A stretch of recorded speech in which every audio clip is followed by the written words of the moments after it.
Hello hello hello, आप सभी बच्चों को एमआर का बहुत बहुत नमस्कार। चलिए, good evening good evening good evening. आप तो सिर्फ लक्ष्य वर्ष के बारे में बताओगे, प्रॉब्लम तो 11th में है। प्रॉब्लम 11th में नहीं है बेटा, प्रॉब्लम तो आप में है। जो 11th आपने खराब किया है, सच सच बताइएगा, झूठ मत बोलिएगा, ईमानदारी से बताइए। प्रॉब्लम 11th में है कि प्रॉब्लम आप में है? किस में है प्रॉब्लम? 11th में प्रॉब्लम है क्या? अरे 11th में प्रॉब्लम होता तो सबके साथ 11th में प्रॉब्लम होता, लेकिन 11th में प्रॉब्लम नहीं है। आपके माइंडसेट, आपके प्रिपरेशन, आपके वजह से आप में प्रॉब्लम है, इसलिए आपका 11th खराब है। आपके 11th में प्रॉब्लम है, 11th में प्रॉब्लम नहीं है। थोड़ा सही सही शब्दों का इस्तेमाल करें, है ना, तभी आप एग्जाम में बैठ के सही कंसेप्ट का इस्तेमाल कर पाएंगे। तकनीकी खराबी के कारण बहुत बड़ी समस्या पैदा ले सकती है, थोड़ा सा ध्यान दीजिएगा। चलिए, तो आप मुझे सुन पा रहे हैं, देख पा रहे हैं, तो कार्यक्रम को प्रारंभ किया जाए। हेलो, आप सभी को एमआर का बहुत बहुत नमस्कार। स्वागत है कंपटीशन वाला के सुपर एनर्जेटिक यूट्यूब चैनल पे। आज हम लोग बात करेंगे कि अगर मुझ में, मेरे वजह से अगर 11th खराब हुआ है तो उसको कैसे ठीक किया जाए और आगे की तरफ कैसे बढ़ा जाए। अगर मैं गलत बात बोल रहा हूं तो मुझे बताओ, क्या 11th में प्रॉब्लम है? नहीं, प्रॉब्लम हम में है। तो इस जर्नी को शुरू करने से पहले मैं आप सभी से पूछना चाहूंगा कि आप लोग कहां कहां से हैं। सबसे पहले ये बताइए, थोड़ा हम जानकारी एक दूसरे के बारे में जाने तो सही। आप में से मैक्सिमम बच्चे 11th के होंगे जो मुझे नहीं जानते होंगे, तो हम यहां पे बैठ के पहले बात कर लेते हैं कि आप कहां से हैं, मैं कहां से हूं, है ना। थोड़ा बात कर लेते हैं, फिर जर्नी को आगे बढ़ाते हैं। चिंता मत करिएगा, बहुत डिटेल में आपकी सारी प्रॉब्लम के बारे में मैं बात करूंगा। आपको लगेगा कि मास्टर तो दूरदर्शी है, दूरगामी है, मास्टर तो पुरुष है ही नहीं, मास्टर तो महापुरुष है, वो अंतर्यामी है, सब जानता है। चिंता मत करिए, मैं सब जानता हूं। यत्र तत्र सर्वत्र, मैं यहां भी हूं आपके सामने, मैं वहां भी हूं, मैं आपके पास भी हूं, मैं हर जगह हूं। तो परेशान होने की जरूरत नहीं है कि मास्टर आखिर है कहां, मास्टर आखिर है कौन। तो आपको लगेगा मास्टर पुरुष ही नहीं है, मास्टर तो महापुरुष, अंतर्यामी, सब कुछ पता है इसको। चिंता मत करो। तुम जैसे चूजों को ना बहुत लंबे समय से देखता आ रहा हूं। तुम्हारे लिए पहली बार होगा, मेरे लिए हर बार का है, तो परेशान मत हो, ठीक है। तो आप बिहार से है, झारखंड से है, जयपुर से है, वेस्ट बंगाल से है, बहुत बढ़िया। मैं कहां से हूं? तो वैसे तो मेरा जन्म स्थान बिहार है, भारत बिहार, लेकिन उसको बिहार नहीं बोलते, उसको बोलते हैं यूनाइटेड स्टेट ऑफ बिहार, ठीक है। और मैं आपको अभी गाइड करने वाला हूं 11th के बारे में। तो सबसे पहले मैं अपने बारे में कुछ बताना चाहूंगा, क्योंकि बहुत सारे बच्चे जानते नहीं होंगे कि मैं कौन हूं। तो वैसे तो मेरा नाम है मनीष राज, जिसको एमआर सर के नाम से जानते हैं, ठीक है, एमआर सर के नाम से जानते हैं। मैंने फिजिक्स में पीएचडी किया हुआ है, पीएचडी समझते हो, डॉक्टरेट पीएचडी किया हुआ यूनिवर्सिटी ऑफ दिल्ली से। और मेरा गेट में रैंक था AIR 29, गेट होता है ना एग्जाम, फिजिक्स में मैंने गेट का पेपर लिखा था। 135 CSIR JRF, मतलब नेट JRF का पेपर होता है, उसमें 135 रैंक था। मेरा 4 रैंक है ड्यू एंट्रेंस एग्जाम में। मैंने जो कुछ रिजल्ट पढ़ाए हैं, टॉप रिजल्ट वो AIR 9 2019 में, AIR 27 2017 में, AIR 24, 29, 56, 91, 94, नीट 2022 में। नीट 2022 पहला ऑनलाइन का बैच था, फर्स्ट ऑनलाइन बैच पीडब्ल्यू का, फर्स्ट जिसका पेपर हुआ था पूरे 2 साल पढ़ने के बाद। First online batch of PW, first online batch of PW, जिनका 2 साल पढ़ने के बाद पहली बार उनका एग्जाम हुआ था नीट 2022।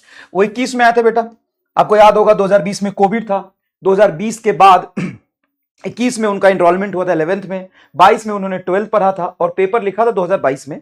2022 ही था कि 23 था? मैं सही बोल रहा हूं? हाँ सही बोल रहा हूं।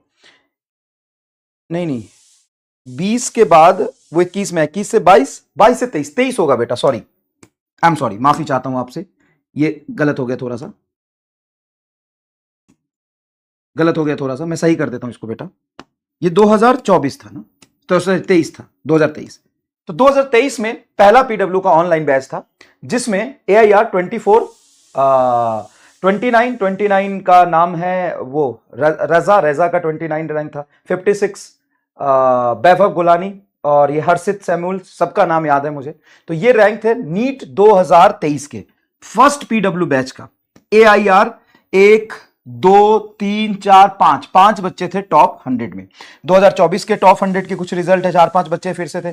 AIR 87 and 134 many more in 2025, NEET 2025 में ये रैंक थे, ठीक है। उसके बाद मेरे बारे में ये जानने की जरूरत नहीं है, अभी के अभी आप एक काम करिए, इन सबको मारिए गोली। आप सिर्फ इतना लिख दीजिए गूगल या यूट्यूब पे, NEET result machine, result machine, इतना लिख दीजिए, नीट रिजल्ट मशीन, और सर्च रिजल्ट में क्या आ रहा है वो मुझे बता दीजिए, बस बस इतना बता दीजिए। थोड़ा सा देखो, जब तक मैं अपने बारे में नहीं बताऊंगा, तुम्हारे बारे में नहीं जानूंगा, तो हम बात कैसे कर पाएंगे, और आपको मेरी बातों पे भरोसा क्यों होगा, ठीक है ना। तो आप पैरेलली थोड़ा सा एक बार सर्च कर लीजिए नीट रिजल्ट मशीन, और गूगल रिजल्ट क्या बता रहा है उसके बारे में बता दीजिए, फिर हम आगे बात करते हैं। कोई समस्या तो नहीं इसमें? थोड़ा सा काम कर ही लोगे तो क्या हो जाएगा? क्या इसमें तुमको कोई समस्या है? बताओ, इसमें कोई तुमको समस्या है? एक बार गूगल कर लो, नीट रिजल्ट मशीन लिख लो, और मुझे बता दो क्या आ रहा है रिजल्ट में, फिर हम आगे बात करते हैं। जल्दी करेंगे बेटा, अरे भाई साहब बहुत जल्दी करेंगे, चिंता मत करो। रिवीजन में प्रॉब्लम है वो भी हम बात कर लेंगे, कोई दिक्कत नहीं है। क्या आ रहा है जल्दी बता दो।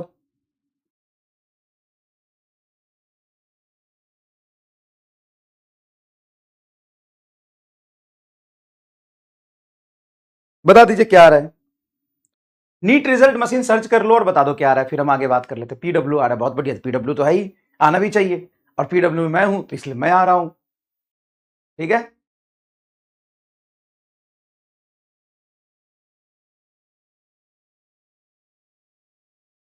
नीट रिजल्ट मशीन फिजिक्स भी लिख दो तो आ जाएगा फिर ठीक है ना, नीट फिजिक्स रिजल्ट मशीन लिख दो। चलो, तो हम बात करते हैं अब आगे एक सवाल से, कि आपको डॉक्टर ही क्यों बनना है। फटाफट बताइए, आपको डॉक्टर ही क्यों बनना है।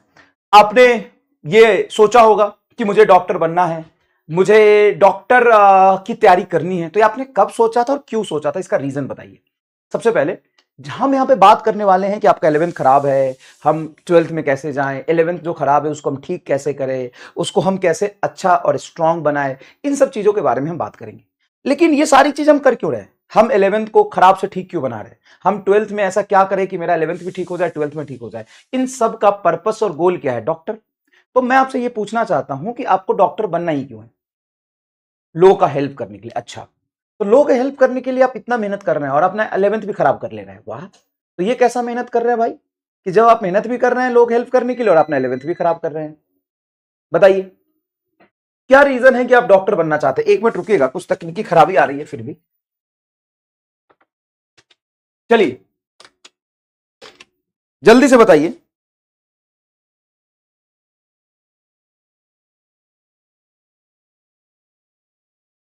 क्या रीजन है कि आप डॉक्टर बनना चाहते हैं, जल्दी बताइए क्या रीजन है।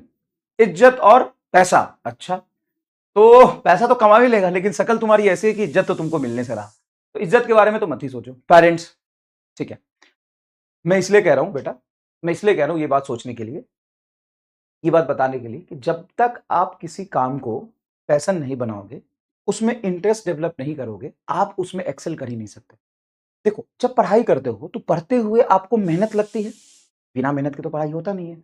आप घड़ी देखते हो कि 1 घंटा पढ़ लिया, 2 घंटा पढ़ लिया, सुबह उठ के पढ़ना है, फिर सुबह अलार्म लगाते हो, फिर आप 2 घंटा पढ़ लेते हो, फिर थक जाते हो, फिर आप सवाल नहीं होता है तो बोरियत महसूस होता है, फिर आप फ्रस्ट्रेट हो जाते हो, ये सारी चीजें आपके साथ होती है, होती है। लेकिन जो काम आपको पसंद है, जैसे मान लो कि एग्जाम्पल के लिए मैं सोच लूं क्रिकेट खेलना, या टीवी देखना, या दोस्तों के साथ घूमना, क्या इसके लिए आपको अलार्म लगाने की जरूरत पड़ती है क्या, कि 4 बजे दोस्तों के साथ घूमने जाना है तो अलार्म लगा लेते हैं। क्या आप अगर टीवी देखना आपको पसंद है या क्रिकेट खेलना पसंद है, तो क्रिकेट खेलते हुए टाइम का पता चलता है क्या, नहीं। तो सबसे पहली बात, शांत मन से ये डिसाइड करो कि तुमको डॉक्टर आखिर बनना ही क्यों है। अगर ये तुमको पता हो जाएगा, एक सॉलिड रीजन होगा, सॉलिड रीजन, आपको आपका वाई पता होगा कि मुझे क्यों बनना है, तो उस करने में आपको इंटरेस्ट डेवलप होगा, उसके पीछे आप पैशनेट हो जाओगे, उसको करने में आपको मजा आएगा, एक चैलेंज की तरह लोगे, तो चीजें आपके लिए आसान हो जाएगी। अगर आप इस पेन को जबरदस्ती पकड़ के रखोगे, मैं बोलूं इस पेन को ना एकदम जबरदस्ती पकड़ के और जकड़ के तुम आधे घंटे तक रखो, तो इसको बहुत जोर से और आधे घंटे तक इसको पकड़ के रखोगे ना, तो तुम्हारी हालत खराब हो जाएगी, तुम पकड़ के नहीं रख पाओगे, हाथ दर्द करेगा। एक बार 2 सेकंड के लिए रख के देखो, और मैं तुम्हें बोलूं कि पेन को आराम से हाथ में रखे रहो। तो जिस चीज में हम जितना ज्यादा एफर्ट्स लगाते हैं ना, मेहनत करते हैं ना, उस चीजों का इफिशियंसी उतना कम होता है। ध्यान से सुनना, ये बड़ी मैं दुनिया से हट के एक अलग बात करने की कोशिश कर रहा हूं, शायद तुम मेरी बात समझ पाए। तुमको लग रहा है कि हम बहुत मेहनत से पढ़ेंगे, हम स्ट्रगल करेंगे तो हम सक्सेसफुल हो जाएंगे। मेहनत तो तुमने 11th में भी किया था, नहीं किया था क्या?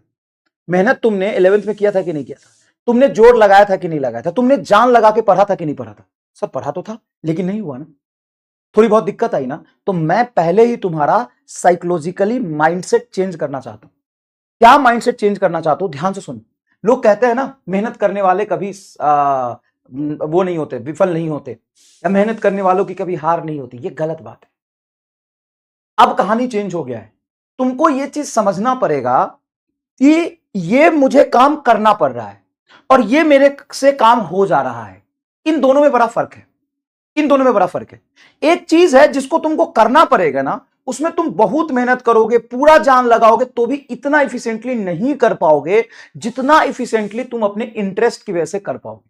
तो मैं बहुत हार्ड सी रियलिटी तुम्हें बोलने जा रहा हूं, बहुत बुरा लगेगा तुम्हें सुन के। अगर तुम्हारा एक रीजन बहुत सॉलिड है डॉक्टर बनने का, तो इसकी तैयारी शुरू कर लो, वरना तो 10 लाख बच्चे फॉर्म भरते हैं। नहीं, फॉर्म तो सर 20 लाख भरते हैं। हाँ, 20 लाख में सब पढ़ने वाले तो नहीं होते, एवरेज 10 लाख 8 लाख बच्चे होते हैं, जिसमें से बहुत सीरियसली भी 4 लाख बच्चे तैयारी करते हैं। जो कोचिंग करते हैं, सीरियसली रेगुलर पढ़ाई करते हैं, मेहनत करते हैं, वो भी 3-4 लाख बच्चे होते हैं। तो मैं तुम्हें बोल रहा हूं कि 3-4 लाख में तुम्हारा कॉम्पिटिशन है। और ये 3-4 लाख में कंपटीशन अगर तुम्हें लग रहा है कि तुम मेहनत करके सक्सेसफुल हो जाओगे, तो गलत। मेहनत 4 लाख बच्चे करेंगे, मेहनत 4 लाख बच्चे करेंगे। तो सर हम कैसे करें?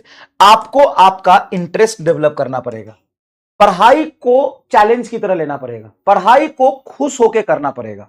सर खुश होकर करने का मतलब?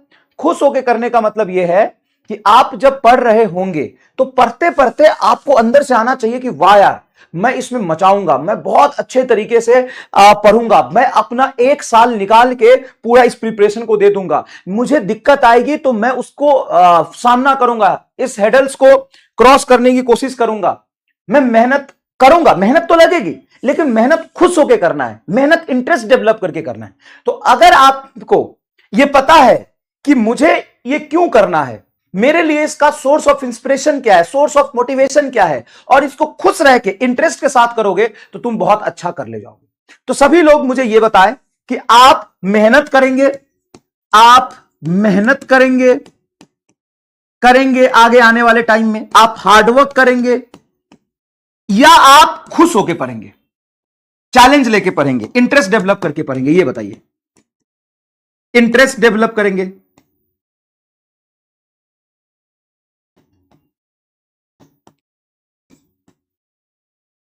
डेवलप करेंगे, इंटरेस्ट डेवलप करेंगे, चैलेंज लेंगे, देन हार्डवर्क करेंगे। क्या करेंगे आप बताइए? हैप्पी होके पढ़ेंगे, हैप्पी खुश होके पढ़ेंगे। मास्टर जहां 2 घंटे क्लास लगाए तो बोलेंगे ठीक है मास्टर कोई बात नहीं, आप 10 मिनट और पढ़ा लो, लेकिन पढ़ाओ, हमको मजा आ रहा है।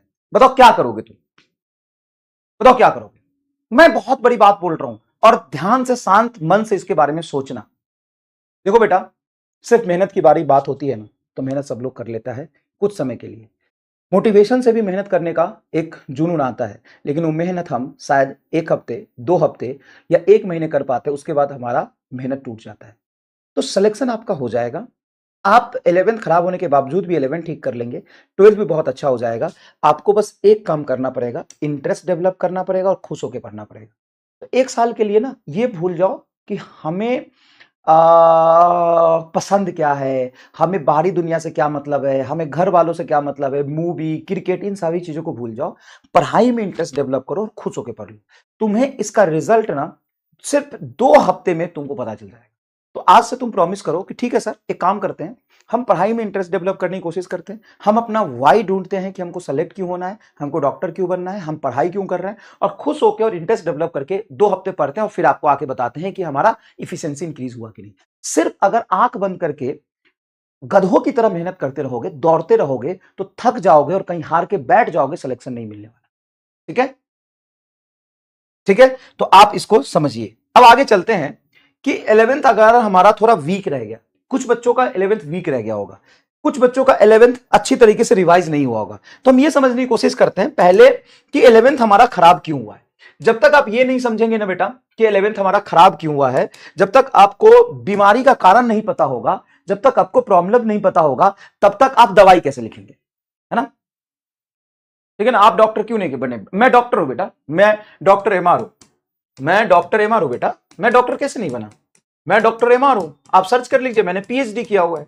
सर तो पीएचडी वाला डॉक्टर तो फ्री में मिलता है क्या? पीएचडी वाला डॉक्टर पहले बीएससी करना पड़ता है, फिर एमएससी करना पड़ता है, और दिल्ली यूनिवर्सिटी से हिंदू कॉलेज से मैं पीएचडी, हिंदू कॉलेज लिख देना क्या होता है, ठीक है ना? और वहां से मैं पीएचडी हूं, 6 साल लगता है, 5 साल लगता है पीएचडी करने में। मैं डॉक्टर हूं भाई, तो मुंह खोलने से पहले देख ले कि कहां पे बैठा हुआ और किससे बात कर रहा है, थोड़ा सा अच्छा रहता है बेटा, ठीक है ना? और मुझे वो वाला डॉक्टर बनना नहीं था। क्यों नहीं बनना था? क्योंकि मेरी बेसिक एजुकेशन गांव से हुई थी, मुझे पता नहीं था नीट की तैयारी कैसे होती है, जेई की तैयारी कैसे होती है। 11 12 करने के बाद मुझे पता चला जेई नीट की तैयारी कैसे होती है, तब तक थोड़ा लेट हो गया था। ठीक है, समझ में आ गया? आओ अब इधर बात करते हैं 11th खराब क्यों हुआ। तो देखो 11th खराब होने के बहुत सारे रीजन हो सकते हैं। पहला रीजन हो सकता है कि हमने बैच लेट ज्वाइन किया, दूसरा रीजन हो सकता है हमने बैच ही ज्वाइन नहीं किया, तीसरा हो सकता है बैकलॉग हो गया, चौथा हो सकता है डिसिप्लिन इशू, हेल्थ इशू। तो ये जेन्यून इशू है कि चलो हेल्थ इशू किसी को हो गया, उसमें 3-4 महीने खराब हो गए, तो ये तो जेन्यून है। डिसिप्लिन तो फिर तो ये वही वाली बात हो गई ना, मेहनत कर रहे हैं लेकिन इंटरेस्ट ही नहीं है तो मेहनत करना छोड़ देंगे आप, ठीक है ना? तीसरा कोचिंग की वजह से खराब हो गया, जैसे जिस कोचिंग में हमने सेलेक्ट किया था वो कोचिंग गलत था, रिवीजन हमारा ढंग से नहीं हुआ, क्वेश्चन प्रैक्टिस नहीं हुआ, फ्रेंडशिप हमारा सर्कल ऐसा हो गया था जिसमें इतने ज्यादा दोस्त बन गए थे कि दोस्त दोस्त में हमारा काम खराब हो गया। Sudden change in large syllabus. वैसे मैं ईमानदारी से बताऊं तो 95% बच्चों का, 97% बच्चों का 11th खराब होता है। उसका रीजन तुम नहीं हो, एजुकेशन सिस्टम। एजुकेशन सिस्टम कैसे है मैं आपको बताता हूं। 10th क्लास में एक ही बुक में आपका फिजिक्स, केमिस्ट्री और बायोलॉजी तीनों होता है, एक ही बुक में। तो एक ही बुक में फिजिक्स, केमिस्ट्री, बायोलॉजी तीनों होता है। जैसे आप 11th क्लास में आते हो तो 11th क्लास में फिजिक्स के 4 बुक, केमिस्ट्री के 4 बुक, बायोलॉजी के 4 बुक, मतलब 12 बुक। पहले एक बुक, अब 12 बुक। तो एक बुक के कंपेयर में 12 बुक, मतलब 12 गुना सिलेबस बढ़ गया, मतलब 1100% सिलेबस इंक्रीज हो गया। ऐसे मोटा मोटा ये कह सकते हो कि 8 से 10 गुना तो हो ही जाता है। तो पहले 10th में जब तुम थे तो छोटे बच्चे थे, थोड़ा थोड़ा पढ़ते थे। जैसे तुम 11th में आए तो अचानक से सिलेबस इतना ज्यादा बढ़ जाता है, और उसमें भी फिजिक्स में चैप्टर जैसे रोटेशन, वर्क एनर्जी, पावर, तुम पढ़े होगे, तुमको लगा ये क्या चल रहा है, तो यहां पे दिक्कत थोड़ी आती है। तो मेजोरिटी बच्चे इसको कोप अप नहीं कर पाते, तो कहते हैं हमारा 11th खराब है। उसको खराब नहीं बोलते बेटा, थोड़ा वीक बोलते हैं। ऐसा नहीं कि तुमने पढ़ा नहीं है। अब मैं इसमें से बोलूं तो सभी लोग जो भी लाइव या रिकॉर्डेड देख रहे हैं कमेंट करके बताएंगे कि इसमें कौन कौन सा रीजन है जिसके वजह से आपका खराब हुआ। तो सबसे ज्यादा बच्चा बोलेगा, मैं बताता हूं, क्वेश्चन प्रैक्टिस और रिवीजन, ये बोलेगा, या कुछ बैकलॉग बोलेगा, है ना, कुछ बैकलॉग बोलेगा, ये बोलेगा। थोड़ी बहुत डिसिप्लिन भी है लेकिन वो तुम एक्सेप्ट करोगे नहीं, अपनी गलती थोड़ी ना कोई एक्सेप्ट करता है, वो तुम करोगे नहीं, लेकिन मोटा मोटा यही तुम्हारा रीजन होगा। तो इससे घबराने की जरूरत नहीं है सबसे पहले, क्योंकि सिलेबस इतना ज्यादा चेंज होता है कि सडन 11th क्लास में थोड़ी दिक्कत आती है। अब इससे कोप अप कैसे करना है, बाहर कैसे निकलना है, और इसके खराब होने के साथ साथ आप नीट में कैसे सेलेक्ट हो सकते हैं, बोर्ड में आपके हाई परसेंटेज कैसे आ सकते हैं, और आप अच्छे रैंक से नीट कैसे क्वालिफाई कर लोगे, उसका तरीका मैं आपको अभी बताऊंगा। तो घबराने की जरूरत नहीं है। इन सब का इलाज है कि भाई अपना रीजन फाइंड आउट करो, तुम्हें डॉक्टर क्यों बनना है, अपना इंटरेस्ट, और सभी लोग ये कमेंट में बताएंगे वीडियो खत्म होने के बाद कि तुम्हें डॉक्टर क्यों बनना है। और पढ़ोगे, मेहनत करोगे, गधों की तरह हार्डवर्क करोगे, कि पहले इंटरेस्ट डेवलप करोगे और खुश होकर हार्डवर्क करोगे, ये जरूर कमेंट बॉक्स में मुझे बताना। अब चलो मैं नीट का पैटर्न थोड़ा बताता हूं। तो नीट का पैटर्न बेटा ऐसा है कि 11th क्लास से 40 से 45% सिलेबस पूछा जाता है, मतलब 45 क्वेश्चन में से 20 या 21 क्वेश्चन आपके आते हैं 11th क्लास से, और 23 से 24 क्वेश्चन आपके आते हैं 12th क्लास से। तो 12th क्लास का syllabus NEET point of view से ज्यादा होता है, और 12th क्लास पे ही पूरा का पूरा बोर्ड का सिलेबस होता है। तो 12th क्लास आपका ज्यादा इंपॉर्टेंट है 11th क्लास के कंपेयर में। एनी डे 12th क्लास का सेक्शन ज्यादा इंपॉर्टेंट होता है 11th क्लास के सेक्शन से। लेकिन 12th क्लास के कई ऐसे चैप्टर और सब्जेक्ट होते हैं जो इंटरकनेक्टेड है, जो यूज होता है 12th क्लास को पढ़ने के लिए। अब हम वहां पे आते हैं कि कौन कौन सा चैप्टर पढ़ने के लिए यूज होता है, जो हमें पहले कर लेना चाहिए, ठीक है ना। तो सबसे पहले मैं तुमको बताऊं कौन कौन सा चैप्टर यूज होता है। अगर ये मैं बताऊं तो देखो 11th क्लास में मोटा मोटा हम क्या पढ़ते हैं, तो 11th क्लास में मोटा मोटा पढ़ते हैं बेसिक मैथ, और वेक्टर, थोड़ा सुनना, पहले थोड़ा सुनना, वेक्टर, काइनामेटिक्स, काइनामेटिक्स थोड़ा सुनना ध्यान से, kinematics, laws of motion, work energy power, centre of mass and collision, rotation, इसको कहते हैं मैकेनिक्स 1। 11th क्लास में 7-8 महीने तक यही पढ़ा होगा आपने। उसके बाकी समय में आपने पढ़ा होगा gravitation, gravitation, solid, fluid, thermal, thermodynamics, SHM and wave, इसको कहते हैं मैकेनिक्स 2। 12th क्लास में आप क्या पढ़ते हो? 12th क्लास में आप पढ़ते हो इलेक्ट्रोमैग्नेटिज्म, इलेक्ट्रोमैग्नेटिज्म, इलेक्ट्रोमैग्नेटिज्म जिसमें आता है electrostat, electric charge and field, electric charge and field, current electricity, current electricity, और फिर तुम्हारा आता है magnetism, moving charges and magnetism, moving charges and magnetism, EMI, EMI AC. ये पहला सेगमेंट है जिसको पूरा इलेक्ट्रोमैग्नेटिज्म में हम रखते हैं। ये पूरा सेगमेंट है जिसके डिफरेंट चैप्टर है, ईएमआई, एसी, ईएम वेव, ये 6-7 चैप्टर है जिसको हम इसमें रखते हैं। उसके बाद आता है बेटा ऑप्टिक्स, जिसमें तुम्हारा आता है ray optics, ray optics and wave optics, ray optics and wave optics. उसके बाद आता है बेटा मॉडर्न, और उसके बाद आता है सेमी कंडक्टर। अगर मैं तुम्हें बोलूं तो 60% से 65% सिलेबस ये है, 15% से 20% सिलेबस ये है, और बचा हुआ 20% सिलेबस ये है, बचा हुआ मॉडर्न एंड सेमीकंडक्टर 20% सिलेबस है। अब तुम्हें 12th का मोटा मोटा ये समझ में आ गया होगा कि इलेक्ट्रोमैग्नेटिज्म 60% वेटेज रखता है, 20% ऑप्टिक्स वेटेज रखता है, 20% ये रखता है। अब होता क्या है कि इंसान ये सोचता है कि हमारे पास दो नाव है, एक 11th और एक 12th, मंजिल तक पहुंचने के लिए दोनों नाव पे सवार होना जरूरी है। तो एक पैर रखता है 11th पे और एक पैर रखता है 12th पे, और फिर वो नदी में डूब जाता है। क्योंकि दोनों नाव पे पैर रख के चलोगे तो बेसी बात है डूबोगे ही। तो सर हमें क्या करना चाहिए? अब सुनो तो एक्चुअल में गेम समझाता हूं। अभी चल रहा है आपका मार्च, और मार्च में 20 दिन बाकी है, मार्च में 20 डेज बाकी है, 20 डेज रिमेनिंग। अब मैं तुम्हें ऐसी चीज बताऊंगा जिससे तुमको 11th क्लास की वजह से 12th क्लास में दिक्कत ना है। अब वो चीज क्या है जरा सुनना। तो वो चीज बेटा ये है, वो चीज ये है कि आपको बेसिक मैथ बहुत अच्छे से कवर करनी, वेक्टर बहुत अच्छे से कवर करना है, लॉज ऑफ मोशन बहुत अच्छे से कवर करना है, ग्रेविटेशन बहुत अच्छे से कवर करना है। पहली प्रायोरिटी बेसिक मैथ, दूसरी प्रायोरिटी वेक्टर, तीसरी प्रायोरिटी लॉज ऑफ मोशन, चौथी प्रायोरिटी ग्रेविटेशन, पांचवी प्रायोरिटी वर्क एनर्जी पावर। सिर्फ इतने चैप्टर तुमको 20 दिन में पूरा पढ़ो। जीरो पर हो तो जीरो से पूरा एडवांस तक पढ़ो। अगर पहले पढ़ चुके हो तो रिवीजन करो, रिवीजन कर चुके हो तो क्वेश्चन प्रैक्टिस करो। इसको एडवांस लेवल पे लेके जाओ। किसको? बेसिक मैथ को। सर बेसिक मैथ में एडवांस क्या होता है? बहुत होता है। बेसिक मैथ में ग्राफिकल एनालिसिस पढ़ो, स्ट्रेट लाइन का ग्राफ, पैराबोला का ग्राफ, सर्कल का ग्राफ, इलिप्स का ग्राफ, हाइपरबोला का ग्राफ, रेक्टेंगुलर हाइपरबोला का graph, differentiation, integration, trigonometric, phasor diagram, उसके बाद लॉगरिथम, उसके बाद इंटीग्रेशन, ये सारी चीजें पढ़ो। बेसिक मैथ तुम स्ट्रॉन्ग कर लो। उसके बाद वेक्टर स्ट्रॉन्ग कर लो, vector, triangle of vector addition, dot product, cross product strong कर लो। उसके बाद laws of motion, laws of motion में एकदम डिटेल में नहीं, बेसिक फोर्स कैसे लगता है, फोर्स को कंपोनेंट कैसे लिखते हैं, इक्विलिब्रियम क्या होता है, एनालिसिस करिए इक्विलिब्रियम का। उसके बाद डायनेमिक्स देखिए, फ्रिक्शन समझिए, फोर्स कैसे कैसे लगता है वो समझिए। उसके बाद आपको ग्रेविटेशन करना है, सिंपल है, Newton's law of gravitation, gravitational force का analysis, gravitational field, gravitational potential energy, ये सारी चीजें, एंड वर्क एनर्जी पावर। इतना कर लो।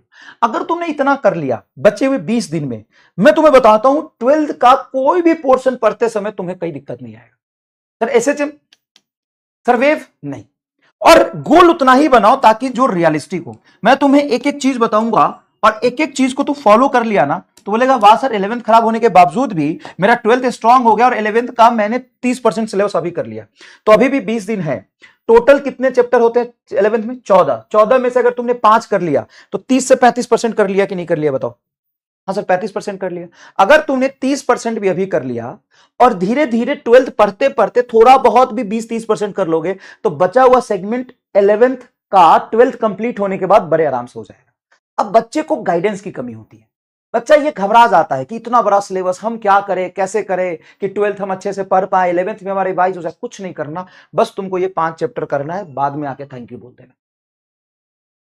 बाद में आके थैंक यू बोल देना। तुमको सिर्फ ये 5 चैप्टर करना है, basic math, vector, NLM, work energy, power, gravitation, और इसको इस लेवल पे करना है कि इसमें तुम्हें कहीं से भी कोई दिक्कत ना है, कोई दिक्कत। सर काइनेमेटिक्स नहीं करना, ये थोड़ा बहुत समय मिलता है तो छठे नंबर पे काइनेमेटिक्स कर लेना, थोड़ा बहुत समय मिलता है तो। Rotation, centre of mass, collision, ये सब अभी नहीं करना है। सॉलिड, फ्लूइड, थर्मो, एसएचएम, ये सब अभी नहीं करना है। सिर्फ आपको ये 4-5 सेक्शन करना है।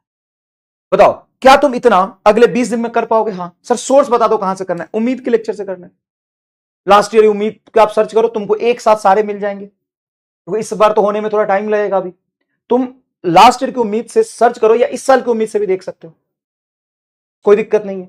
तुम पूरा बेसिक मैथ करो पहले। बेसिक मैथ में तुम्हारी proportionality sine, rectangular hyperbolic, parabolic, ellipse, equation, circle, straight line के इक्वेशन, डिफरेंशिएशन, ग्राफ बनाना, इंटीग्रेशन, लॉगरिथम और डिफरेंशिएशन, मैक्सिमा, मिनिमा, ये सब कवर करो। ये कवर करो, ये कवर करो, ये कवर करो, ये कवर करो, और कोई भी एक सोर्स उठा के उसको कवर कर लो। या तो तुम अपने बैच में जहां पे अर्जुना पढ़े हो वहां से कवर कर सकते हो, ठीक है ना? चलो सर समझ गया, इतना हम कर लेंगे। अगर तुम इतना कर लोगे, उसके बाद तुम जब बेटा, एक सरप्राइजिंग बात बताता हूं, तुम जब जाओगे और इलेक्ट्रिक चार्ज एंड फील्ड पहला चैप्टर पढ़ोगे, इलेक्ट्रोमैग्नेटिज्म का इलेक्ट्रिक चार्ज एंड फील्ड, तो तुम पढ़ते से तुमको लगेगा अरे सर जी इसमें तो नया कुछ भी नहीं है, और सबसे बड़ा चैप्टर है 12th क्लास का, और तुमको ये वाला चैप्टर पढ़ते पढ़ते 50% तुम्हें ग्रेविटेशन और वेक्टर जैसा लगेगा, लॉज ऑफ मोशन जैसा लगेगा, नया कुछ लगेगा ही नहीं। सर ऐसा हो गया, अगर ऐसा हो गया तो बताओ थैंक यू बोलोगे कि नहीं बोलोगे? यस और नो में बताओ। सर आप क्या कह रहे हो, आपको पता है? आप कह रहे हो कि 12th क्लास का पहला चैप्टर में हम 50% पहले ही पढ़ चुके हैं। हाँ तो कैसे? तुमने अगर वेक्टर और ग्रेविटेशन और लॉज ऑफ मोशन थोड़ा थोड़ा पढ़ लिया तो, और इसका ये भी नहीं कि एकदम पीएचडी, इसका बेसिक बेसिक, इसका बेसिक बेसिक, इसका बेसिक बेसिक कर लिया तो भी तुमको 50% लगेगा कि पहले से पढ़ चुके हैं। तो बताओ मजा आ जाएगा कि नहीं? सर मजा आ जाएगा, बिल्कुल ठीक है। अब हम तुमको टाइमलाइन के अकॉर्डिंग चीजें समझाते हैं। टाइमलाइन के अकॉर्डिंग कैसे? देखो, तो टाइमलाइन के अकॉर्डिंग तुमको ऐसे समझाते हैं, टाइमलाइन के अकॉर्डिंग तुमको ऐसे समझाते हैं कि अभी क्लास स्टार्ट जब भी तुम्हारा होगा तो शायद अभी भी तुम्हारा 20 दिन बचा है, ये 30 दिन बचा है, 25 दिन बचा है, मैं मोटा मोटा 20 दिन मान लेता हूं, मैं मोटा मोटा तुमको 20 दिन मान लेता हूं। तो 20 दिन पहले basic math, vector, laws of motion, work energy, power and gravitation cover कर लो। और अगर ये कवर कर लोगे तो जब तुम्हारा अप्रैल से दिसंबर तक तुम्हारा क्लासेस चलता है 12th का, उसमें 12th का सिलेबस तुम नीट के PYQ, board PYQ, JEE main PYQ, 80% advance के पीवाईक्यू कवर करते हुए चलोगे तो नीट 2025 जैसा या 2016 जैसा कैसा भी पेपर आएगा वो फोड़ दोगे कि नहीं? हाँ सर फोड़ देंगे। उसके बाद बचता है तुम्हारा दिसंबर टू जनवरी, रिमेनिंग 11th क्लास कंप्लीट कर लो, यहां से कंप्लीट कर लो, रिमेनिंग 11th क्लास कंप्लीट कर लो, या थोड़ा बहुत बचेगा तो फरवरी में तुम्हारा बोर्ड है तो रहने दो, फिर से मार्च में बोर्ड कंप्लीट हो जाए तो मार्च एंड अप्रैल में रिमेनिंग 11th क्लास कंप्लीट कर लो। लेकिन सर हम अगर साथ साथ लेके चले तो नहीं हो पाता है बेटा, साथ साथ लेके चलोगे तो सिर्फ 10% ही टाइम तुम एक्स्ट्रा देना और एक आध दो चैप्टर कर लेना, बाकी अगर पूरा करने की कोशिश करोगे तो बहुत दिक्कत आ जाएगी। तो ये तुम कर सकते हो, यहां पे ये कर सकते हो कि यहां पे अप्रैल से दिसंबर तक मतलब बहुत छोटा छोटा सेगमेंट लेके चल सकते हो। जैसे कभी हमने थर्मो का सेगमेंट कर लिया, कभी हमने थर्मो कर लिया, कभी हमने एसएचएम कर लिया, कभी एक सॉलिड छोटा चैप्टर है वो कर लिया, कभी हमने वेव कर लिया। तो ये छोटा छोटा 10-10, 20-20% लेके चल सकते हो। हर महीने एक भी कंप्लीट कर लोगे, एक महीने में 1 chapter in 1 month, chapter in 1 month, 1 chapter in 1 month कर लोगे तो अप्रैल, मई, जून, जुलाई, अगस्त, सितंबर, अक्टूबर, नवंबर, दिसंबर, अरे भाई साहब अप्रैल, मई, जून, जुलाई, अगस्त, सितंबर, अक्टूबर, नवंबर, दिसंबर, 6 महीने है, 7 महीने है तुम्हारे पास, 7 महीने में 7 चैप्टर यहां से कंप्लीट हो जाएगा। क्या ये तो कर ही सकते हो? रियलिस्टिक गोल है क्या? रियलिस्टिक गोल है कि अगर 12th क्लास का जो भी सिलेबस तुम्हारा चल रहा है उसके साथ साथ 1 चैप्टर इन 1 मंथ अगर तुम कंप्लीट करके स्ट्रेटजी लेके चलो तो एक महीने में एक चैप्टर तो कर ही सकते हो। हाँ सर वीडियो लेक्चर मिल जाएगा तो हो जाएगा। आप अगर लक्ष्य बैच में जाते हैं तो आपको अर्जुना का सब्सक्रिप्शन या उसमें रिवीजन लेक्चर टीचर्स आपको प्रोवाइड करा देगा, तब तो पूरा हो जाएगा। हाँ अब स्ट्रेटजी को समराइज करते हैं, क्या समझे आप? तो समराइज करते हैं, ध्यान से सुनिएगा। 20 days before classes, 20 days before 12th class, 20 days before 12th class आपको ये चैप्टर कर लेना है, basic math, gravitation, laws of motion, work energy power and vector, ये कर लेना है। After that with twelfth April to December, 1 chapter of 11th in 1 month. Teacher आपको गाइड कर देगा 1 chapter in 1 month, 1 chapter in 1 month with 12 मतलब with 12 लिख लिया, with 12 11 April to December 1 chapter in 1 month complete कर लो ऑफ 11th क्लास। बताओ तुम्हारा पूरा हो जाएगा कि नहीं हो जाएगा? बताओ तुम्हारा कितना हो जाएगा कि नहीं हो जाएगा? बताओ तुम्हारा कंप्लीट हो जाएगा कि नहीं हो जाएगा? सर हो तो जाएगा, लेकिन इसके लिए क्या चाहिए होगा? आपको चाहिए होगा डिसिप्लिन, डेडिकेशन और मेहनत, ठीक है ना? डिसिप्लिन, डेडिकेशन और मेहनत। तो यहां पे बैठ के ये प्रॉब्लम ही नहीं है कि हमारा 11th खराब है, प्रॉब्लम ये है कि मेरे में जो खराबी है ना उसको दूर करना है। मेरे में जो खराबी है ना वो हमको दूर करना है। मेरे में क्या खराबी है? तो सबसे पहले तो डिसाइड करो कि आगे करना क्या है। अगर तुम्हारा इंटरेस्ट डेवलप नहीं हो रहा है, अगर तुमको पढ़ने में मजा नहीं आ रहा है, तो जबरदस्ती मेहनत करके तुम सक्सेसफुल नहीं हो पाओगे, फिर तो तुम ये फील्ड छोड़ दो, ठीक है? लेकिन तुम्हें लगता है कि नहीं मेरे पास और कोई ऑप्शन नहीं है, तो और कोई ऑप्शन नहीं है तो यही समय इंटरेस्ट किस काम में है वो डिसाइड करो, ढूंढो। अगर इंटरेस्ट तुमको नहीं मिल रहा कोई और काम, तो स्टडी में इंटरेस्ट डेवलप करो, इंटरेस्ट इंक्रीज करो पढ़ाई में, खुश होके हैप्पी होके पढ़ाई करो। मतलब जो टीचर तुमसे कह रहा है कि आज 1 ही घंटा पढ़ाऊंगा तो 1 ही घंटा पढ़ो। आज टीचर कह रहा है कि मैं 2 घंटा पढ़ाऊंगा तो 2 घंटा पढ़ो। अगर टीचर कह रहा है नहीं 3 घंटा पढ़ाऊंगा तो 3 घंटा पढ़ो। टीचर कह रहा है नहीं मैं 4 घंटा पढ़ाऊंगा तो 4 घंटा पढ़ो। 1 साल अपने लाइफ से निकाल के इस पढ़ाई को दे दो, 1 साल। और 1 साल का रिजल्ट तुम कैसा मिलेगा ना कि तुम पूरे लाइफ उस ड्यूरेशन से सेटिस्फाइड रहोगे, खुश रहोगे। और ये मत सोचो, ओवरथिंक करो कि क्या होगा, रिजल्ट कैसा मिलेगा, हम डॉक्टर बन पाएंगे कि नहीं बन पाएंगे। देख भाई, हमेशा मैं एक चीज कहता हूं कि तुम्हारा किया हुआ मेहनत तुम तक ही घूम के आएगा। ये दुनिया गोल है, तुम्हारा किया हुआ मेहनत वेस्ट नहीं जाएगा, वो घूम के तुम तक ही आ जाएगा। तो ये 1 साल में ना मेहनत कर लो, ताकि आज से 10 साल बाद या 20 साल बाद या 5 साल बाद पीछे घूम के देखोगे तो रिग्रेट महसूस ना हो कि जिस समय हमें मेहनत करना था, जिस समय हमें पढ़ाई करना था, उस समय हमने पढ़ाई नहीं किया। ये रिग्रेट उस समय नहीं होना चाहिए। समझ में आया कि नहीं आया? ये रिग्रेट उस समय नहीं होना चाहिए कि जब हमें मेहनत करने का समय हमारे पास था, क्योंकि ये जो समय है ना ये दोबारा नहीं मिल पाएगा। लाइफ में जो भी तुम कुछ सोचते हो, तुम्हारा कुछ ना कुछ गोल होगा, तुम्हारा कुछ ना कुछ एम होगा, तुम्हारा एक मतलब होता है ना ड्रीम होगा कि मुझे ये करना लाइफ में, जैसे मुझे दोस्ती करनी है, मुझे क्रिकेट खेलना है, या मुझे गाने गाने हैं। आज से 10 साल बाद भी गाना गा सकते हो, कोई प्रॉब्लम नहीं। आज से 10 साल बाद भी अपने शौक पूरे कर सकते हो, लेकिन शौक पूरे करने लायक रहोगे तब ना। लेकिन आज से 10 साल बाद नीट का पेपर दोबारा नहीं दे सकते हो आप। आज से 10 साल बाद 12th में नहीं जा सकते हो। आज से 5 साल बाद आप नीट का पेपर नहीं दे सकते हो। नीट का पेपर आप अभी दे सकते हो, जितनी एनर्जी से आज दोगे ना, ड्रॉप होकर नहीं दोगे। और ये याद रखना, हमेशा रिजल्ट ज्यादा आता है, अच्छा रिजल्ट आता है जब आप 12th के साथ साथ कर लो। क्योंकि जब आप ड्रॉप करोगे ना, कई लोग ये सोच रहे हैं सर हमारा 11th खराब है तो हम ड्रॉप कर लेते हैं। जो लोग ड्रॉप करने का सोच रहे हैं ना, इतना याद रखना कि ड्रॉप करते समय ना पढ़ाई से इंटरेस्ट कम हो जाता है, घर में इज्जत कम हो जाता है, मन कम लगता है, काफी देर हो चुका होता है, वही चीज दोबारा पढ़ने में मजा नहीं आता है। आज तुम क्लास में बैठोगे ना, तुम्हारा जो इंटरेस्ट लेवल है ना वो अपने आप ज्यादा होता है, हाई रहता है कि आज कुछ नया सीखेंगे। तुम्हारे लिए वो नयापन होता है। बाद में बच्चा पता है क्या करता है, अरे ये तो हमको आता है, तो नीट क्यों नहीं निकला, और नहीं निकला, तो फिर इंटरेस्ट कम होते जाता है। पहला ड्रॉप में और कम, दूसरा ड्रॉप में और कम, तीसरा ड्रॉप में और कम हो जाता है। तो जितनी आप एनर्जी से, जितनी आप इफिशिएंसी से 12th क्लास में पढ़ सकते हो ना, उतना ड्रॉप ईयर में कभी पढ़ ही नहीं सकते। और घर में इज्जत भी कम हो जाता है, ये भी याद रखना, घर में इज्जत भी कम हो जाता है। सबसे पहले ये कसम खाओ कि सर, अच्छा कसम भी मत खाओ, पहले अपने बारे में सेल्फ एनालिसिस करो। सबसे पहले अपने बारे में सेल्फ एनालिसिस करो। सेल्फ एनालिसिस क्या करना है, बड़े आराम से बैठ के सोचना है कि मेरा मन किस में लगता है, मेरा इंटरेस्ट किस में है, मुझे क्या करना है। और अगर तुम्हारे पास कुछ और जवाब आता है पढ़ाई के अलावा तो तुम वो करो। अगर तुम्हारे पास पढ़ाई के अलावा कोई और ऑप्शन नहीं है तो पढ़ाई में पहले इंटरेस्ट डेवलप करो और खुश होकर पढ़ना शुरू करो। 1 साल अपने लाइफ का निकाल के इसको दे दो ताकि तुम अच्छा कर सको। अब अगले आने 1 साल में तुमको क्या क्या करना है, तो अगले आने वाले 1 साल में तुमको सबसे पहले अपने आप को आइसोलेट करना है। एक ना पुरानी कहानी मुझे याद आ गई। एक लड़की का मेरे पास मैसेज आया स्टूडेंट का कि सर ना मेरी पढ़ाई नहीं हो पा रही है, मैं सोचती हूँ दिन में इतना कर लूंगी, ऐसे कर लूंगी, लेकिन जब मैं पढ़ने लगती हूँ तो मेरा गोल ही पूरा नहीं होता है। मैंने बोला कि तुम्हारे दोस्त कितने हैं? उसने बोला कि दोस्त तो ज्यादा नहीं, 3-4 मेरी बेस्टी है, और वैसे मतलब 8-10 दोस्त है मेरे। मैंने बोला तेरी कृपा यही रुकी हुई है, पहले तो बेस्टा बेस्टी खत्म कर और पढ़ाई में ध्यान लगा, पढ़ाई में ध्यान लगा।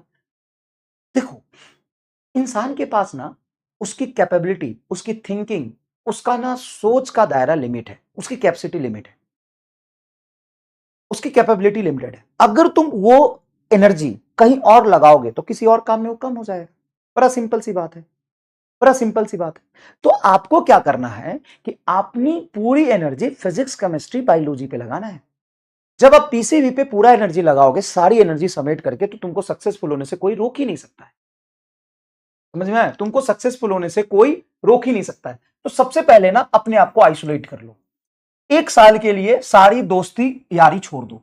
और मैं तुमको एक बात बता दूं, आज हो सकता है कि तुम किसी को सोच रहे हो कि ये मेरा सबसे अच्छा दोस्त है, लेकिन अगर नीट में सिलेक्शन तुम्हारा नहीं हुआ तो सबसे पहले वही साथ छोड़ेगा। कभी तुमने देखा है कि 4 बेरोजगार लोग बहुत अच्छे दोस्त हैं? नहीं। तुमने ये जरूर देखा होगा कि 4 डॉक्टर बहुत अच्छे दोस्त हैं, या 2 डॉक्टर 2 इंजीनियर बहुत अच्छे दोस्त हैं, 2 सक्सेसफुल लोग बहुत अच्छे दोस्त हैं, ये जरूर देखा होगा। लेकिन कभी ये नहीं देखा होगा कि 4 नाकामयाब लोग, 4 बेरोजगार लोग, 4 अनसक्सेसफुल लोग दोस्त हैं, कभी नहीं बनते। तो पहले सक्सेसफुल बनो, तब दोस्त बनो, तब तुम अपना सोशल लाइफ बनाओ। तो सोशल लाइफ एकदम जीरो कर दो, इंस्टाग्राम, यूट्यूब, ये सब मतलब यूट्यूब काम की चीजें रखो, इंस्टाग्राम डिलीट कर दो, न्यूज़पेपर पढ़ना छोड़ दो, सोशल लाइफ मोहल्ले में क्या चल रहा है छोड़ दो, दोस्ती यारी छोड़ दो, अपने आप को आइसोलेट करो। दूसरा, ट्रस्ट योर टीचर। जिस भी टीचर से आप जहां भी पढ़ रहे हो, पहले उसके बारे में पता कर लो, वेरीफाई कर लो कि उन्होंने रिजल्ट कितना दिया है, वो कितने साल से पढ़ा रहे हैं, और एक बार उस पर भरोसा करो तो पूरे साथ चलो। तीसरा, make your notes during classes. Class के समय खुद का नोट्स बनाओ। कई बार बच्चा क्या करता है ना कि अच्छा पढ़ तो रहे हैं, सर जो नोट्स दे देंगे या टॉपर्स का नोट्स ले लेंगे, उससे हमारा काम हो जाएगा। देख, दूसरे की गर्लफ्रेंड और दूसरे का नोट्स दिखने में ही अच्छा लगता है, काम कभी नहीं आता है। तो भाई ये नोट्स वोट्स दूसरे के कभी काम नहीं आएंगे। दूसरे अपने अकॉर्डिंग नोट्स लिखते हैं, कहां पे क्या लिखते हैं उसी को समझ में आता है, तुमको समझ में भी नहीं आएगा। और वैसे भी मेडिकल स्टूडेंट का तो नोट्स काम का होता ही नहीं, क्योंकि उनके डॉक्टर की राइटिंग इतनी खराब होती है। तो दूसरे का नोट्स कभी भी आपके काम नहीं आएगा, खुद का नोट्स बनाइए, वही आपके काम आएगा। तीसरा, जब भी आप अगली क्लास में जाएं तो पहले क्लास का रिवीजन करके जरूर जाएं। जैसे मान लो कि तुम्हारी फिजिक्स की 2 क्लास हो गई है, तीसरी क्लास है, तो तीसरी क्लास में जाने से पहले एक बार दूसरी क्लास का रैपिड रिवीजन करके जरूर जाओ, एक बार रैपिड रिवीजन करके जरूर जाओ। तीसरा, keep limit your resource. Teacher जितना कह रहा है उतना फॉलो करो। अगर उस टीचर ने प्रीवियस ईयर में अच्छे रिजल्ट दिए हैं तो आपसे भी रिजल्ट निकलवा के ले जाएगा। ठीक है, ऐसी कोई प्रॉब्लम नहीं है कि जब आप 10 किताबें करोगे तभी आप सक्सेसफुल होगे। देखो, आजकल रिजल्ट नहीं आने के पीछे एक और रीजन है कि लोगों का रिसोर्स बहुत हाई हो गया है। वो कहता है ये भी कर लूंगा, ये भी कर लूंगा, ये भी कर लूंगा, ये भी कर लूंगा, तो मैक्सिमम चीजें इकट्ठा करता है और मिनिमम एफर्ट्स और मिनिमम रिवीजन करता है। आपको क्या करना है, लिमिटेड रिसोर्स में मैक्सिमम रिवीजन पे जाना है। बात को समझो, बहुत एक्सपीरियंस वाली बात बता रहा हूं मैं। लिमिटेड रिसोर्स पे मैक्सिमम रिवीजन करना है, ठीक है। डोंट स्किप एनी लेक्चर और चैप्टर। पता है, तुमको बता दूं तू सेलेक्ट कैसे हो जाएगा। बस रोज का लेक्चर रोज देख, रोज का टीचर जो काम दिया है नोट्स बना पूरा, रोज का होमवर्क रोज कर ले, और ऐसा तू 1 साल तक कर ले तो डॉक्टर बन जाए। यही काम तूने 11th में सही नहीं किए थे, इसलिए तेरा 11th खराब। 11th खराब होने के पीछे कोई और रॉकेट साइंस नहीं है।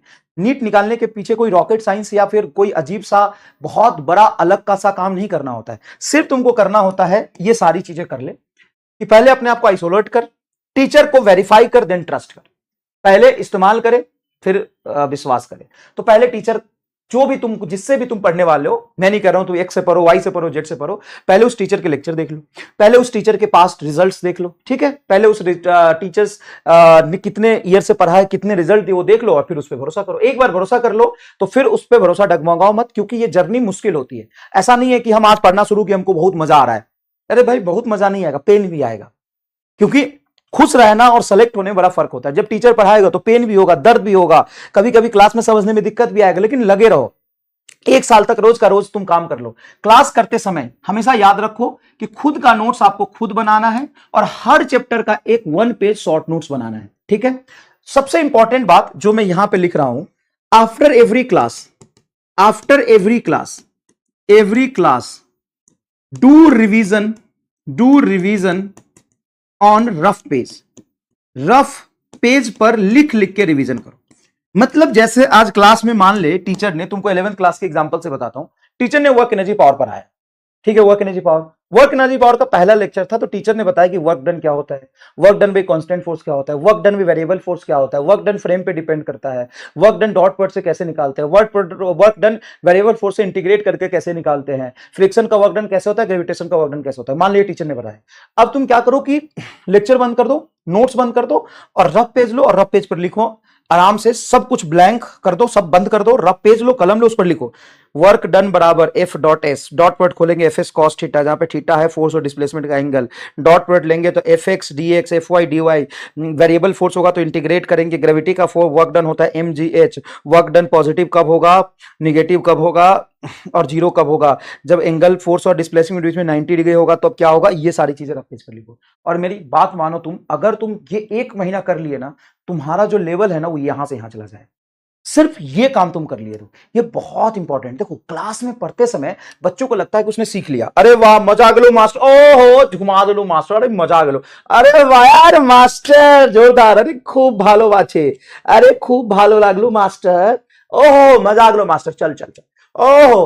तो तुमको लगेगा तुमको समझ में आ रहा है, मास्टर ने पढ़ाया मजा भी आ गया, लेकिन जब सवाल करने जाओगे तो तुमको लगेगा अरे साला ये सवाल में फॉर्मूला कौन से लगते रे, ये सवाल तो नया है, नया नहीं है, तुम लिंक नहीं कर पा रहे हो, तुम कंसेप्ट ही रिलेट नहीं कर पा रहे हो।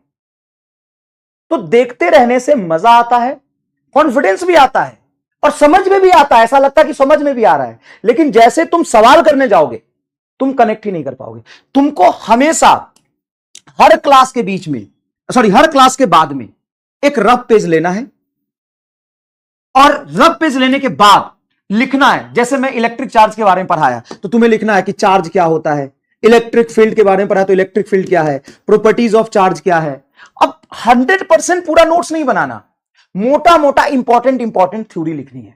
इंपॉर्टेंट थ्योरी क्या, तो जो मेन क्रक्स है ना, मेन पॉइंट्स है ना, मेन चीजें है ना, वो सारी लिखनी है, वो सारी लिखनी है। क्या ये कर पाओगे? जल्दी बताओ, आज से प्रॉमिस करो, चाहे फिजिक्स हो या केमिस्ट्री हो या बायोलॉजी हो, रफ पेज पर लिखो। और सुनो ना, पहले दिन तुम करोगे ना, पता है क्या होता है, पता है क्या होगा, पहले दिन लिखोगे तो तुमने क्लास में पढ़ा, तुमको बहुत मजा आया, तुमको लगा अरे मास्टर तो बहुत जोरदार था, सब समझ में आ गया। और जब तुम लिखने जाओगे ना, तुम्हारे आंखों के आगे अंधेरा छा जाएगा, आंखों के आगे अंधेरा छा जाएगा, एक चीज याद नहीं आएगा क्लास में आज क्या पढ़ा था, सब सफा। कहते हैं ना हिस्ट्री इतनी बेवफा, रात को पढ़ा सुबह सफा, तो हिस्ट्री के लिए नहीं था, वो हिस्ट्री के लिए नहीं था, फिजिक्स केमिस्ट्री बायोलॉजी सबके लिए था। फिजिक्स केमिस्ट्री बायोलॉजी इतनी बेवफा, रात को क्लास में पढ़ा, क्लास के बाद सब सफा। तो अगर तुम ये काम कर लिए भाई, तुम्हारा लेवल यहां से यहां चला जाएगा। तुम्हें सिर्फ 5 दिन में ही डिफरेंस पता चल जाएगा कि पहले तुम क्लास करते थे, उसके बाद तुम्हारे दिमाग में कितना रिटेन होता था, और अब जब तुम क्लास करने के बाद रफ पेज पर लिख के प्रैक्टिस करते हो तो तुम्हारे दिमाग में कितना रिटेन होता है। वैसे तो तुमको मैं जानता हूं कि तुम्हारी बायो की शक्ति खूब धूम मचाती है ना सर, इस बात की चिंता आप क्यों करते हो, हम हैं बायो, हम एक बार जिस पर नजर डाल देते हैं दिमाग में हमारे सेट हो जाता है। सर जी इसकी जो कैपेबिलिटी है उस पर डाउट नहीं, चीते की चाल, बाज की नजर और बायो की शक्ति पे कभी शक नहीं करते मास्टर, ये सब हमको सब आता है। एक बार जिस पर नजर डाल देते हैं ना, दिमाग से उतरता नहीं है। सर याद रखने में तो हम मास्टर हैं, भले ही तू मास्टर होगा, लेकिन प्रॉब्लम क्या होता है ना कि तुमको ऐसा लगता है तुमको याद है लेकिन जब तुम सवाल करने जाते हो ना, तो बाद में तुम्हारे अंदर से वो चीजें निकलती ही नहीं है, तुम लिंक ही नहीं कर पाते हो कि कौन से फॉर्मूले में, कौन से सवाल में कौन सा कंसेप्ट लगेगा, कौन सा फॉर्मूला लगेगा, वो दिक्कत हो जाती है। तो मैं जानता हूं कि तू बायो है, तुम्हारी एक अलग लेवल की कैपेबिलिटी है। बायो पढ़ना आसान बात नहीं होता है, बायो होना एक आसान और आम आदमी की पहचान नहीं है।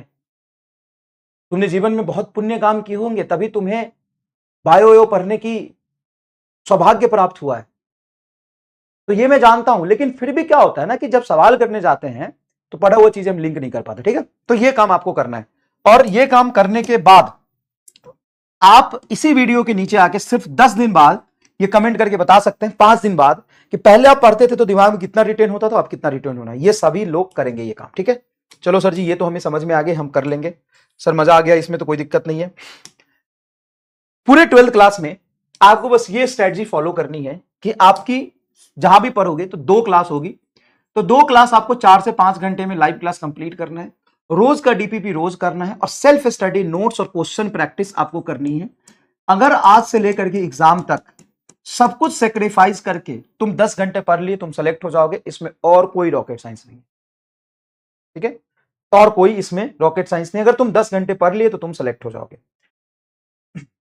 अगर तुम लक्ष्य बैच में यहां पे पढ़ते हो तो इस लक्ष्य बैच में क्या क्या कवर होता है, देखो देखो बैच आज से नहीं, 2021 में भी मैंने लक्ष्य पढ़ाए थे, 2022 में भी पढ़ाया था, 2023 में पढ़ाया, 2025 में पढ़ाया, 2026 में शायद अगर मैं पढ़ाऊं, तो मैं लगातार 5 साल से लक्ष्य बैच पढ़ा रहा हूं। लक्ष्य बैच में अगर आप पढ़ते हो तो आपको concept, derivation, basic, numerical, NEET, JEE main के पीवाईक्यू और जेई एडवांस के पीवाईक्यू, पहले तो नहीं करते थे हम क्योंकि नीट का पैटर्न वैसा नहीं था, लेकिन अब जेई एडवांस के 70 से 80% सवाल आप क्लास में कर ले जाएंगे।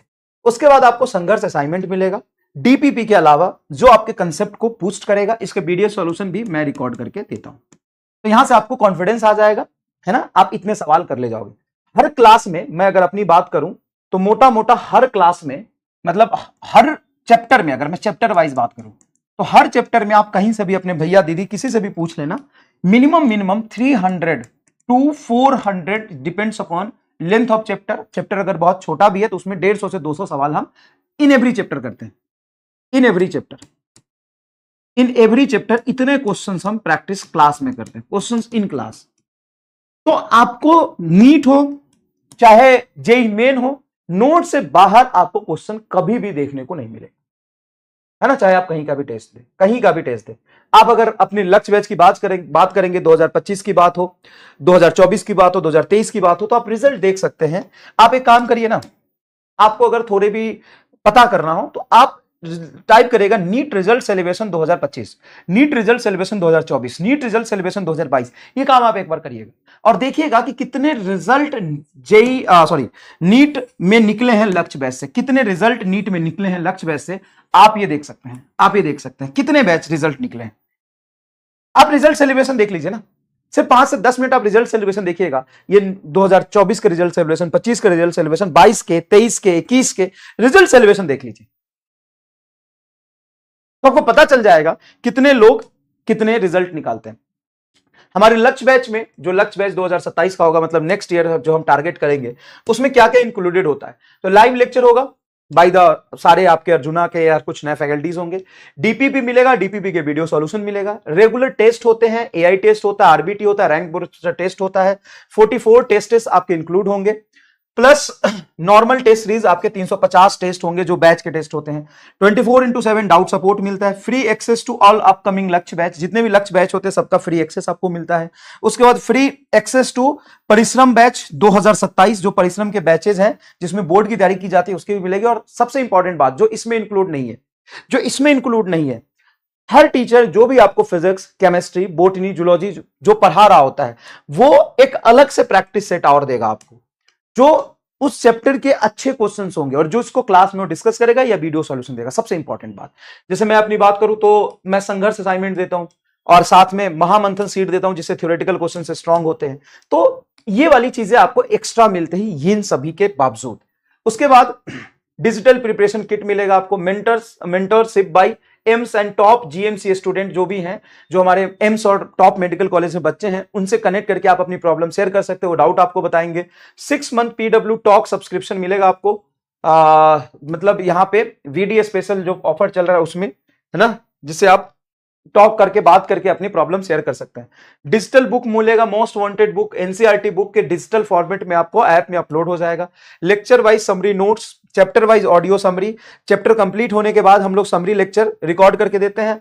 हर चैप्टर के नोट्स तो आपको मिलते हैं लेकिन इस चीज की जरूरत आपको नहीं है, नोट्स आपको खुद बनाना है, ठीक है ना, नोट्स आपको खुद बनाना है। नोट्स के भरोसे आप कभी भी नहीं रहेगा, नहीं तो सक्सेसफुल नहीं हो जाएंगे।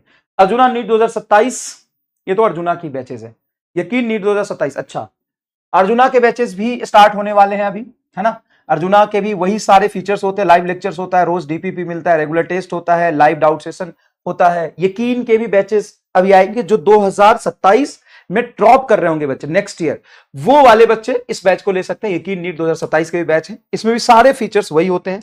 टीचर्स देखो ऐसा है ना, इन्फिनिटी में आपको क्या क्या मिलता है, तो बैच इन्फिनिटी में आपको खजाना मिलता है। खजाना में क्या होता है कि जितने भी टीचर्स पढ़ा रहे होते हैं सबके सेपरेट लेक्चर्स होते हैं, लगभग 21, 22, 11,000, 10,000, 12,000 प्लस रिकॉर्डेड लेक्चर आपको खजाना में मिल जाता है। फिजिक्स, केमिस्ट्री, बोटनी, जूलॉजी के जितने भी टीचर्स हैं सबके लेक्चर्स वहां पे मिल जाते हैं। इनफाइनाइट प्रैक्टिस आपको मिल जाता है, मतलब खूब सारे क्वेश्चंस मिल जाते हैं प्रैक्टिस के लिए।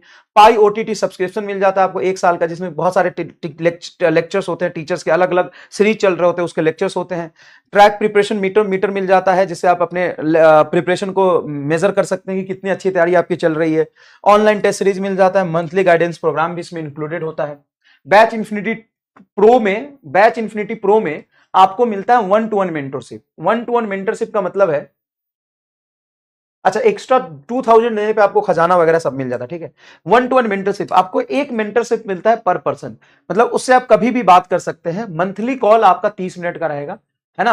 रियल टेस्ट सीरीज आपको मिल जाएगा, मॉड्यूल आपको मिल जाएगा, डिजिटल मॉड्यूल आपको मिल जाएगा, पीडब्ल्यू प्रो किट मिल जाएगा, चैट जीपीटी गो 9th 1 सब्सक्रिप्शन आपको मिल जाएगा। ये है आपका इन्फिनिटी में, ठीक है, ये आपको इन्फिनिटी में मिलेगा। मेन इंपॉर्टेंट बात जो मैं आपसे कहना चाहता हूं, देखो भाई, कि जितने भी बैचेज है उसमें जितने भी टीचर आते हैं, वो टीचर ऐसे नहीं है कि वो अपना सिलेबस खत्म करने आते हैं या जस्ट आपको एक प्रिपरेशन की तैयारी कराने आते हैं, सिर्फ एक बैच में आते हैं, नहीं। जितने भी टीचर आते हैं वो एक गोल, एक चैलेंज लेके आते हैं कि जो भी बच्चे हैं उनको हमसे बेहतर कंटेंट, हमसे बेहतर गाइडेंस, हमसे बेहतर उनको प्रिपरेशन कोई नहीं करा सकता। एक चैलेंज लेके आते हैं, वो आपके साथ पूरे साल इतना मेहनत करते हैं जितना आप करते हो उससे दुगना ज्यादा करते हैं। अब कहीं भी पढ़ोगे तो टीचर्स बोलेंगे कि देखो आपको मेहनत करना पड़ेगा, टीचर्स तो सबके साथ लगा होता है, टीचर्स तो सिर्फ बच्चों को गाइड करता है, टीचर का काम तो सिर्फ 10% होता है, बाकी तो 90% बच्चों का काम होता है। वो एकदम सही कहते हैं, लेकिन हमारे यहाँ पे जितना आप मेहनत करोगे ना, हर सब्जेक्ट का टीचर उससे दुगुना ज्यादा मेहनत करेगा। पहली बात तो ये आप बैच में देख लोगे, 2 गुना ज्यादा मेहनत करेगा, पहली बात। दूसरी बात, जितनी भी चीजों की जरूरत पड़ेगी, जैसे extra questions, extra test, extra assignment, extra guidance, वो सारी चीजें आपको टीचर टाइम टू टाइम देगा। जब तक आपका नीट का एग्जाम नहीं होता तब तक बैच में आपके साथ लगा रहेगा। तो ये कुछ चीजें हैं जो टीचर्स आपको एक कदम आगे चल के मेहनत करते हैं। दूसरी बात, टीचर का काम सिर्फ 10% होता है, लेकिन 10% को भी बहुत अच्छे तरीके से निभाना बहुत जरूरी है। अगर वो 10% मिसिंग है तो 90% से आप कभी भी नीट नहीं निकाल पाओगे, ठीक है। तो वो 10% बहुत इंपॉर्टेंट रोल प्ले करता है, और वो 10% हम सबसे बेहतर आपको देते हैं। अब चाहे तुम लक्ष्य जेई में जाओ या लक्ष्य नीट में जाओ, तो जेई और नीट की तैयारी के साथ साथ आपको बोर्ड की भी 100% तैयारी कराई जाती है। आप पूरा सिलेबस पढ़ लोगे, मैंने क्या बताया अभी अभी तुमको बताया कि क्लास में basic concept, basic derivation, basic question के साथ साथ नीट के पीवाईक्यू, बोर्ड के पीवाईक्यू, जेई मेन के पीवाईक्यू और एडवांस के पीवाईक्यू आपको क्लास में करा दिए, आपको कोई टेंशन नहीं हो। अब आपके मन में बहुत सारे और डाउट होंगे, सर किताब कौन सा लगाना है, सर क्वेश्चंस कहां से प्रैक्टिस करनी है, ये सब नहीं करना ना। अभी मैंने क्या बोला, 20 दिन तक तुमको, ये तो प्रॉब्लम है, तुमको 20 दिन तक क्या करना है वो तुम समझते ही नहीं हो, और तुम आगे की चीजें सोचने लगते हो। तो पहले 20 दिन तक तुम्हें क्या करना है पहले वो देखो, ठीक है।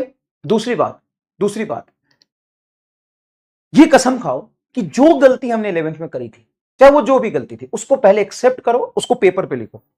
जो भी तुमने 11th में गलती करी थी उसको एक पेपर पे लिखो, और ईमानदारी से, ऑनेस्टी से एक पेपर पे लिखो, और इस कमेंट बॉक्स में लिखो, पहली गलती, दूसरी गलती, तीसरी गलती, चौथी गलती और 5वीं गलती। और इसको कमेंट बॉक्स में भी लिखना है और पेपर पे भी लिखना है। पेपर पर लिख के दीवार पे चिपका दो, ताकि आज से 2 महीने बाद, 3 महीने बाद इस हालात में ना रहो कि फिर तुम ये बोलो कि अरे मेरा 12th भी खराब हो गया, अब क्या करें। ऐसे नहीं होता है, ऐसे नहीं होता है। अगर आप सिर्फ मोटिवेट होकर काम करने जाओगे, अपने अंदर इंटरेस्ट डेवलप नहीं करोगे, वो जोश और जुनून नहीं लाओगे कि मुझे कुछ करना है, वो चेंजेस अपने अंदर नहीं लाओगे, तो आज जो तुम्हारी हालत है शायद 3 महीने बाद भी वही हालत रहेगी। तो सबसे पहले इंपॉर्टेंट क्या है, मैं सारी चीजों को एक बार समराइज करता हूं। सबसे पहले इंपॉर्टेंट क्या है, अपने वाई को सर्च करो, अपने इंटरेस्ट को डेवलप करो कि तुम्हें डॉक्टर क्यों बनना है, और इसमें इंटरेस्ट डेवलप करो और खुश होकर पढ़ाई करो, पहली बात। दूसरी बात, 12th में जाने से पहले जो 5 चैप्टर बताए थे 11th के, वो कवर कर लो, बहुत अच्छे से स्ट्रॉन्ग कर लो, क्वेश्चन प्रैक्टिस उसकी कर लो। तीसरी बात, जब तुम्हारा 12th चल रहा होगा तो साथ साथ में 11th के 1 महीने में 1 चैप्टर कर लो। पांचवी बात, जब आप क्लास कर रहे होगे तो अपने आप को पहले आइसोलेट कर लो बाकी दुनिया से। आइसोलेट करने के बाद टीचर्स पर भरोसा करो, टीचर्स जो कर रहे हो नोट्स बनाओ, क्लास के बाद लिख लिख के रिवीजन करो, और अगले दिन डीपीपी और प्रीवियस क्लास का रिवीजन करके ही क्लास में आओ। इतना काम तुम रोज रुका रोज कर लो, तुम्हारा काम हो जाएगा। ठीक है, अपनी गलती को एक्सेप्ट करो और उसको लिख के दीवार पर चिपकाओ ताकि वो तुम्हारे सामने रहे। अब उस गलती को दोबारा तुम 12th में करने जाओ तो डर लगे और उस गलती को ना करो। मेरी बात मानो बेटा, बहुत आसान होता है। पता है, मैं एकदम रियलिस्टिक बात बताता हूं। मैं ना, जैसे बैंक का पासवर्ड हो गया, इंस्टाग्राम का पासवर्ड हो गया, कोई भी पासवर्ड हो गया, मैं पासवर्ड बनाता हूं और मुझे लगता है यार मैंने ही तो बनाया है, ये तो मुझे याद ही रहेगा, और 2 दिन बाद ही मैं भूल जाता हूं। शायद तुम्हारे साथ भी ऐसा होता हो। तो अभी तुमको लग रहा है कि मैं तो फोड़ दूंगा, मैं तो तूफान मचा दूंगा, मैं तो गर्दा गर्दा उड़ा दूंगा, मैं तो धुआं धुआं उठा दूंगा। तो ये बातें तूने 11th में भी सोची थी, लेकिन जब हम करने जाते हैं ना तो प्रैक्टिकली बहुत सारे चैलेंजेस आते हैं और हम फिर वही गलती दोहराने लगते हैं जो पहले हमने करी थी। तो आपको अभी आसान लग रहा होगा, लेकिन आप पहले ये लिखो कि मेरी पहली गलती ये थी, दूसरी गलती ये थी, तीसरी गलती ये थी, चौथी गलती ये थी, और यही गलती दीवार पे चिपकाओ और अपने पेरेंट्स को जाके दे दो कि ये मैंने 11th में गलती करी थी, मैं दोबारा 12th में ये गलती नहीं करूंगा। अभी बहुत आसान लग रहा है, लेकिन बाद में आप ये गलती कर दोगे। तो मैं चाहता हूं कि ये गलती ना करो। कमेंट बॉक्स में ये 2-3 बातें आप लिखो। पहली बात कि आपको डॉक्टर क्यों बनना है, वाई डॉक्टर। दूसरी बात, हम इंटरेस्ट डेवलप करेंगे और खुश होकर पढ़ेंगे, जबरदस्ती नहीं पढ़ेंगे। अगर जबरदस्ती पढ़ना है तो तू पढ़ ही मत, छोड़ दे। जो काम तुम्हारे इंटरेस्ट का वही कर। सब्जी बेचने में मजा आता, सब्जी बेच जाके आज से छोड़। तुमको भैंस पालने में मजा आता, भैंस पाल। तुमको ठेला खरीद ले और चाय बेच ले, चल चाय बेच ले, चल स्टेशन पे ठेला लगा ले, भिंडी आलू मिर्ची धनिया बेच दे। या तुमको लगता है कि तुमको किसमें मजा आ रहा है, रेडी लगा ले, बहुत सारा सीजनल मेला लगता है, मेला में जाके बैलून बेच ले, सीटी बेच ले, खिलौना बेच ले, कुछ भी कर ले, लेकिन पढ़ना मत अगर इंटरेस्ट नहीं है तो। मजाक नहीं कर रहा हूं, मजाक नहीं कर रहा हूं, कुछ भी कर ले। और सबसे आसान होता है आजकल ना, स्टेशन पे, जैसे इंडिया में कितने स्टेशन होंगे देख, सोच, बिजनेस आइडिया देता हूं तुम्हें, कितने स्टेशन होंगे, हजारों स्टेशन होंगे। स्टेशन पे चला जा, स्टेशन पे ठेला लगा ले, पराठा बेच ले, चल लिट्टी चोखा बना के बेच ले, लिट्टी चोखा बेच ले पटना स्टेशन पे। चल जा, कानपुर चल जा, दिल्ली चल जा, पटना चल जा, मुजफ्फरपुर चल जा, बंगाल चल जा, बर्धमान चल जा, कलकत्ता चल जा, पंजाब चल जा, वहां पे मलाई बर्फ बेच ले, मलाई बर्फ बेच ले, पानी पूरी बेच ले, पुचका का दुकान लगा ले, सब्जी बेच ले, खेत में काम कर ले, लिट्टी चोखा बेच ले, लेकिन पढ़ना मत, पढ़ना मत, पढ़ना मत। अगर तुमको इंटरेस्ट नहीं है तो पढ़ना मत, कुछ भी कर ले, लेकिन पढ़ना मत। मेरे आ जा, झाड़ू पोछा की नौकरी पर लग जा, मेरे साथ चल, मैं आजकल खेती करता हूं, मेरे साथ खेती कर लेना, लेकिन पढ़ना मत अगर तुमको मजा नहीं आता तो। ठीक है, चल सोच ले क्या क्या करना है। तो सबसे पहले अपना वाई डेवलप कर, उसके बाद इंटरेस्ट डेवलप कर और हैप्पी होके पढ़ाई कर अगर करना है तो, वरना छोड़ दे। तीसरी बात, मिस्टेक्स फाइंड कर और मिस्टेक्स बता कमेंट में क्या क्या है और इसको दोबारा नहीं करेगा। तीसरी बात, जैसी रोड मैप मैंने बना के दी है वह इसको फॉलो। ठीक है, थैंक यू सो मच।